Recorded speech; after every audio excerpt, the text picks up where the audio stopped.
Meet Pablo Di Benedetto, a 25-year-old performance coach for the New England Revolution II. Born from Massachusetts, Pablo grew up training with Mike Boyle's strength and conditioning, then interned at multiple professional levels, and is now in his third season with the MLS Next program. We used to joke, he's like, what's my max speed? And I tell him, and he Google it, be like, I'm faster than Mbappe. But what makes Pablo so special? It's not that simple. You can't calculate feelings. And so today, you'll learn how to build trust with multicultural athletes, uncover the secrets to injury prevention, and discover the grind of the MLS Next Schedule. Rest on three! 1, 2, 3, rest! What was life like growing up for you? Childhood was relatively good. My mother's from Santiago, Chile, and my father, he is Italian. Soccer was central. I went to a private school called Belmont Hill. They had a requirement where you had to do a sport every season. When I got there, I tried intramural squash. It's a very prep school sport. I wasn't that good at it. And then I did track. I hated that. So I ended up just getting exempt from it to go lift at different performance centers, and that counted as my sport. And I was playing club soccer and trying to do futsal in the winter. So I was always playing soccer, and that was my way to sort of get out of it. How did your grandfather influence you? My grandfather wasn't a coach, it was always my father. But what we talked about was soccer. Because he's a Real Madrid fan, I'm a Barcelona fan. So anytime El Clasico came around, that was an event in my house. He always pulled up his chair to sit in the middle of the living room with the TV, and I'd sit on the side. In Spanish, he'd say, Pablito, déjame el sketch. So leave me the schedule. I'd write down the channels, who's playing, what time, and I'd leave it for him on a sticky pad, and he'd be like, thank you very much. And then I'd go to school or whatever. And then sometimes we'd watch the games. I remember when he was in the hospital, the last game I got to watch with him was Real Madrid-Liverpool, which was amazing. The last strides God gives you, you have to keep walking. What does that mean to you? For him, it's taking life in stride, realizing that there's a lot that we can't control as much as we seek control. And when you get to that point, it's like, hey, this is life right now. You can look back, but just continue going forward with whatever you've got left. So where do you get inspired from? Every player wants to get to the highest level that they can. When I was playing, I had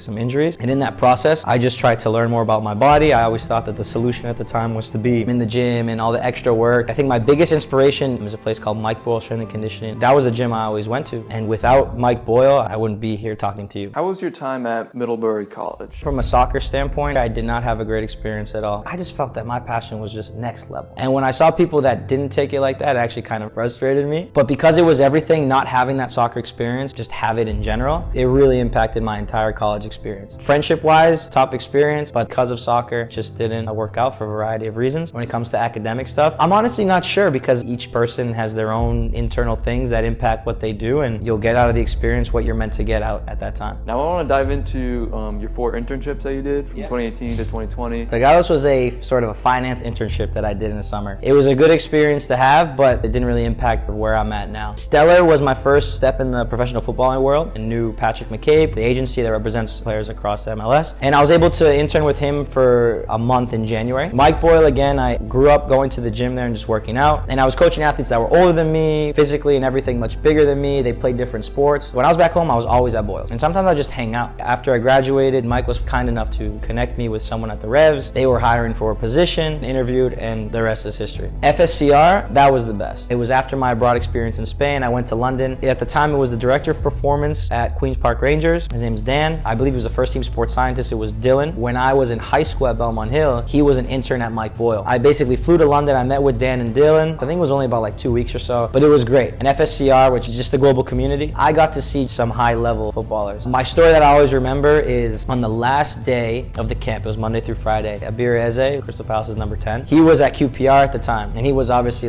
star boy, wonder boy, the next big thing. He was supposed to be at the camp the whole week, but he only came back on Friday because he was at under 21 for England. And he by far is the best player I've just been in the presence of. I was actually thrown into that session, and I got cooked because there were Premier League ballers, and I'm a guy Division 3, USA. I had no chance. They needed a number, and they threw me in. They was restricted to 1 touch, and he didn't need any touches. He was just unbelievable. And now he's the number 10 for Crystal Palace, and he's a baller. Got his first national team call-up, and he actually, there's a video, he nutmegged me in a rondo, and I have it on film. We all started playing football for fun. One of the hacks of just being productive in general is adding more fun to it. Fun is the combination of 3 elements: flow, play, and connection. When creating your warm-up for the team, you like to incorporate fun. What are some examples or ways you create fun for the team? I think fun is essential. For example, in a weight room, fun for me is the music. This year I've taken over the aux responsibility. I put my playlist together, and they like the same things too. So I try to create that environment, and a lot of it comes with the music. On the pitch, the warm-ups created based on the day. I think simple ways to do it is to make everything competitive. If it's a race, it's a relay race. And a lot of the time, even if it's for fun, without them thinking, they push themselves. And that's the point. They're not thinking about pushing themselves. I put the slowest guy with the fastest guy, but I gave the slowest guy a 5-yard head start. Everyone's watching who's gonna win because the fast guy wants to prove and the slow guy's like, I can't lose. Reaction games with the cones. Last season, I brought out mini-sized 1-balls. We played handball as a warm-up one day. So we had guys launching the ball, catching, falling. We just did 10 minutes of that. That was a warm-up. But those are just different ways that I try to do it. Reactions, competitions, flicks, whatever. When you're in that relaxed state, they flow, and we want the guys to just flow and feel loose. And if the feeling and the vibes are good, without thinking, you're just gonna do and do more optimally. Those are some of the ways that I try to do that. What does a day in the life look like as a sports performance coach? We train at 10, come in around 7 something in the morning. First, I get the GPSs ready. I go to the locker room, put them in their vests. Then we have a meeting as a coaching staff, get some logistics done. I've either thought of my warm-up the day before, or sometimes you get there in the morning, now numbers change, and then a warm-up changes. If there's an injured guy, I finalize a session I'm gonna run with him if he's with me on the day. Then I just go to the pitch, set up the warm-up. After that, it's downloading the data, seeing what we did on a day that we lift. We'll lift the group. I always like to do it before. I always try to have a ball involved. For pre versus post game day, how do those days change? On a game day, I feel like I'm the most relaxed. I like to spend a lot of time in the locker room with the guys. Now I have the responsibility of the aux, so I make sure the music's good. Guys like to juggle before. I sometimes hop in. They know what they need to do to lock in, and I respect that, but I like to just keep it light. Coach will have a meeting, and then I run the warm-up on the field. I'll take the subs and I'll warm them up on the side. We'll have the GPS going live. Match day -1, the day before a match, we kind of want to keep it similar for the guys. We always want to have something repetitive, but variability within that. You don't want them to get used to the exact same routine because then it becomes pretty stagnant, pretty stale. So that's a day where I really try to make it fun with some competition. I think the smile is the most important thing I want to see in my warm-up on a match day -1. And then the day post-match is normally off or travel if it's away. How do you keep the players ready to be subbed on at any moment? My normal routine, I'll take the subs around the 35th minute down for the last 10 minutes and just kind of move freely and maybe give them a few bursts with intention. Unless I know that there's going to be a sub mate at half. Sometimes they need to go to the locker room to listen to the team talk. Other times they don't need to. So if they don't, they just stay on the field. You could technically keep a guy down there the whole game, but then a guy's just standing there for 90 minutes. It just doesn't really make sense. We'll probably stay on the bench for 5-10 minutes, and then from there, they're up the entire time because subs tends to come around the 60th minute. Once we go through it, by then, I mean, they've been moving for 30 minutes. I think the warm-up is so much more mental than anything. Like, the more bursts I do, like, it's not gonna change. Like, I'm gonna be the same going in. And as I've learned sometimes with older players, if you try to yell and be like, oh, let's do it,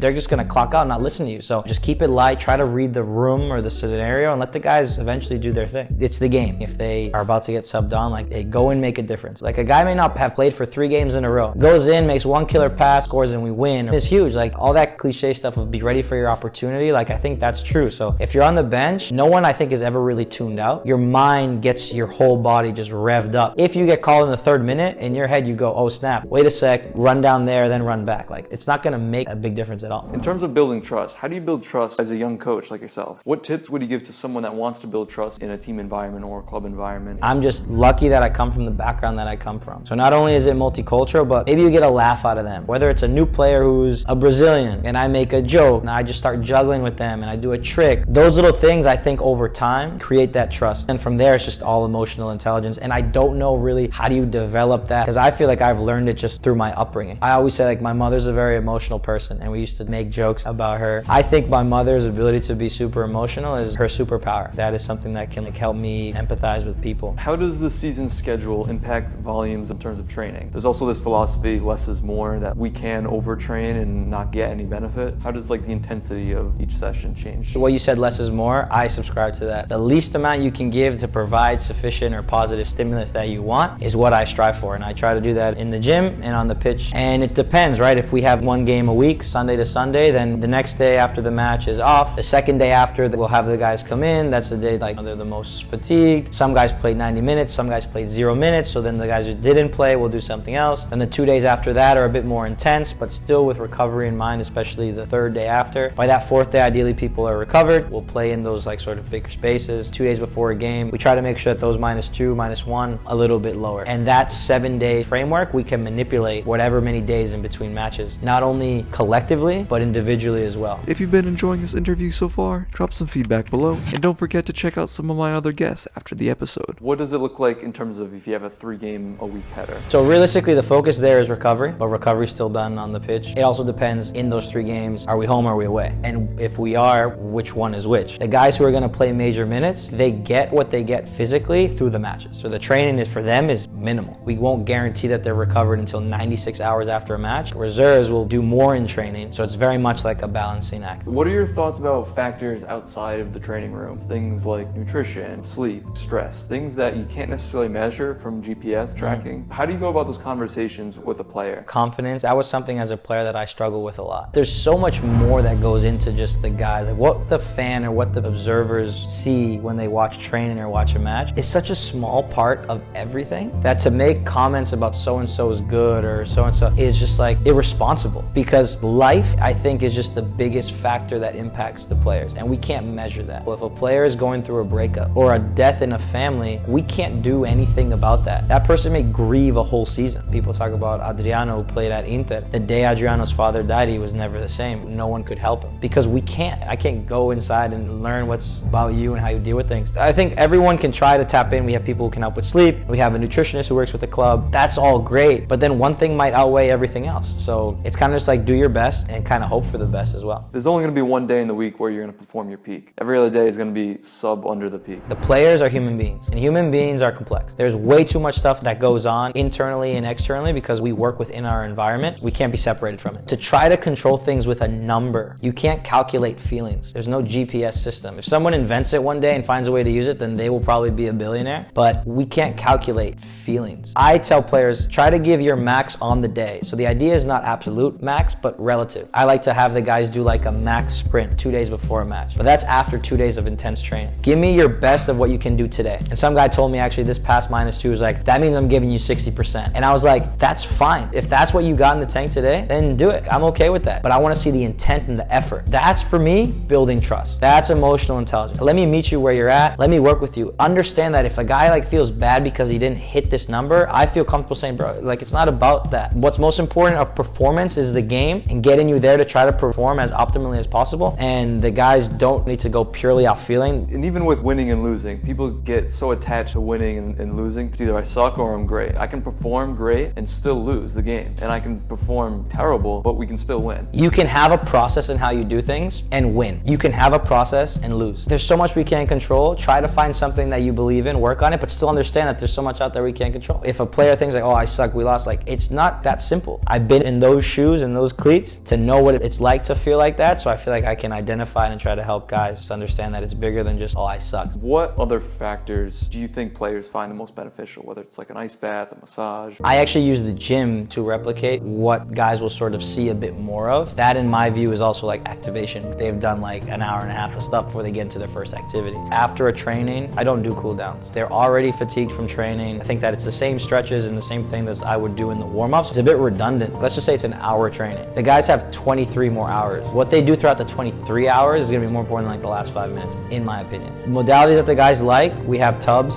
hot and cold, massage again, foam rollers, Normatec boots. I like guys exploring other things. Oh, I did a yoga class. Nice. You got coached or instructed by someone else, you learned something new. Go for a walk, bike for fun, sleep in, I don't know, just do whatever. Those for me are cool downs, and eat good food. That for me is more important than the 5-minute cool down. I've never really done them. Do you think there's a specific baseline level of fitness in terms of strength or speed that's required for this elite level? It all comes down to like what's strength. Is it, I do a hamstring test and we all have 400. Is that strength? Okay, so you do it and you're the best player, but you have 300. No, you can't play. You're not strong enough to play. Like, is that it? But like, what is strength? What is speed? What is the level of fitness? When we run fitness tests, there are guys that score fairly low that would be like not pass. Oh, he's not fit. But then go and the whole season play every minute of every game. I mean, it gives you some data, but not for the sake to determine if someone is fit enough to play. Because fitness is being able for like a whole team to execute the game ideas for 90 minutes. That's fitness. If I'm a right back and the way we play, I have to bomb up and down, that's different than we play possession and I just sit in the back four or whatever and just knock it around. That's two different fitness. So if you put that guy who just plays possession, the team that bombs up and down, the coach is going to be, he's not fit. Well, yeah, he's not fit to play the style you want to play. So how is there a fitness test that's gonna determine that. Physically, for me, I always struggle. Running-based fitness tests. You are fit or not fit, and that determines this or that. This guy got the worst score on the fitness test, but his left foot is a wand. It's unbelievable. He's with national teams. Yeah, he's still missing some resistance, but we as a coach have to bring him up to the level to adapt to the physical demands. When am I making the sprint? It's in reaction to someone else, but he has to know when to make the, it's so complex. It's not just, I beat the yo-yo test, I'm fit. We've had guys who come do fitness tests that are trialists, they get the highest score, beat the first team players. Put them on the field though, doesn't matter. Maybe in the future, like, that will change. So to answer, is there a baseline level? I don't know. It's so complex. What I've learned from professional players, they say the best type of fitness is playing your sport. I give guys off-season conditioning packets. If they do the whole packet, they're not gonna be fit. This year we may play differently. We have new players. Our coach has new ideas. The fitness is developed through like you're playing. You have to have an idea of how you want to play. In a preseason, you got to get used to the ideas. And if the striker knows where to move, how to move generally, then that's where he develops his fitness. If you move a 6 to all of a sudden plays an 8 and he sprints 3 times more than he ever does and he pulls his hamstrings weren't strong enough. I also put that on a coach where it's like, you got to know that that guy has never played there and then the demands of that position are X amount higher. Could we have prepared a way better where that 6 never had to go there because now we don't have 6? It's 100% through playing, but through the idea of the specificity. You have to play a certain way. What are the most important factors for fitness? You can use these words because it's like, well, what is strength? What is speed? Like last year we had a guy on our team who was the fastest guy I've ever seen. His speed truly was like, we used to joke. He's like, what's my max speed? And I tell him, and he'd Google it, he'd be like, I'm faster than Mbappe. But speed is not only raw speed. Speed is decision making. We look at the great Spanish team. Who's in the Busquets, Xavi, Iniesta midfield, the physical specimen?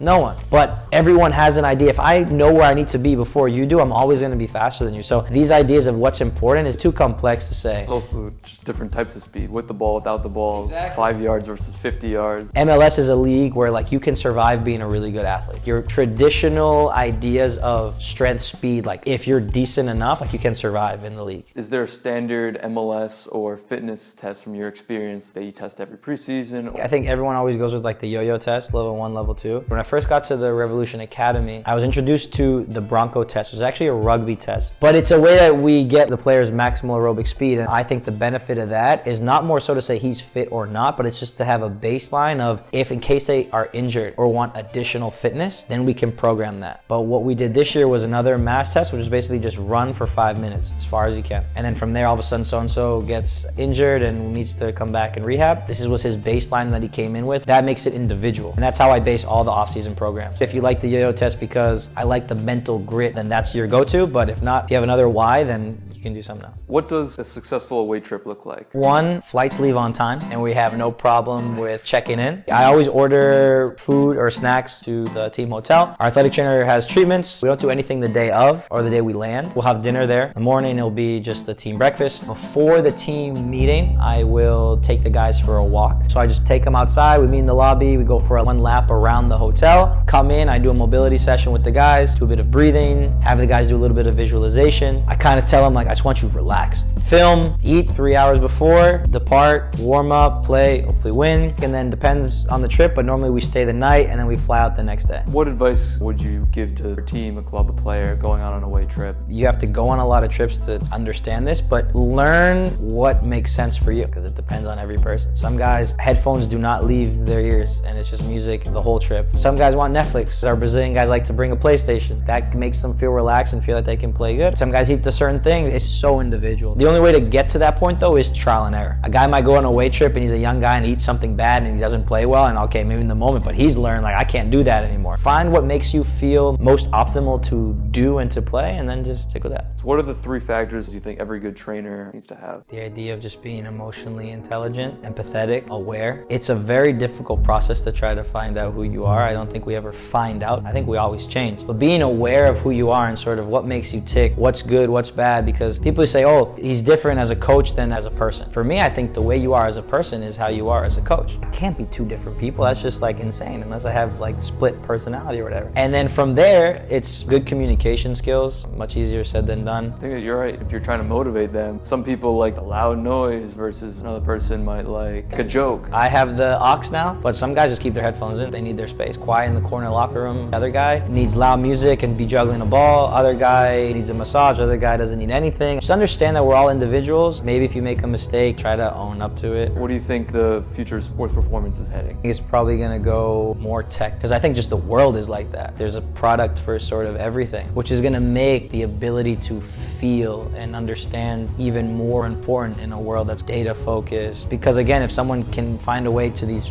feelings and emotions, and I don't know if that's possible, but that's where I see the world. What's your last message for someone that wants to work in pro sports? I think the way I got in was lucky, but I was doing things without knowing I was doing them, just out of pure passion and love for the game. All those hours I spent at Boyles, which at times I'd be like, man, I spent 2 hours, 3 hours at the gym. The session was an hour. Why was I there? It's just like, oh, I just like hanging out. Some people be like, oh, it's a waste of time. My favorite part of what I'm doing are the people and the players I work with. The guys are amazing. They give me life. Whatever happens in the future in terms of just life, I'm always appreciative of that. A huge thanks to Pablo, as I wish you the best in your professional career. And please drop a like on the video, because if it wasn't for him, then this video wouldn't be possible. But if you want to see more, check this interview out.